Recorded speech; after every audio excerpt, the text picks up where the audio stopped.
գործն է։ Իրենք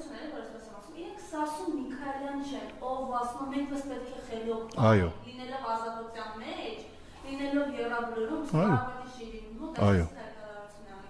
ինչպեսի գնահատական տվեք իրեք հայտարարությունը։ Չեմ տա ոչ մի գնահատական, Մարիամ, ամեն ինչ պարզ է,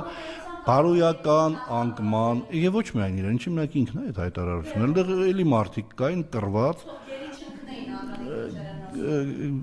Այդ մարդու անունը եկեք եթերը չափականենք, Մարիամ ջան, բարոյական, անկման, ես ասեցի քիչ առաջ, որ մենք մեր երկրում ցավոք ամեն ինչ տակն ու վրա է եղել։ Եթե այս մարդիկ Նիկոլի կողքին են, մինչև հիմա, սպասելի է, որ նման արտահայտություններ պետք է անեն։ Եվ սա բարոյական անկման հատակն էլ չէ, բարոյական անկման հատակ այս մարդկանց պարագայում ուղղակի չկա։ Իրենցից նման բան լսելը, սա մի կողմից կանխատեսելի է հաշվի առնելով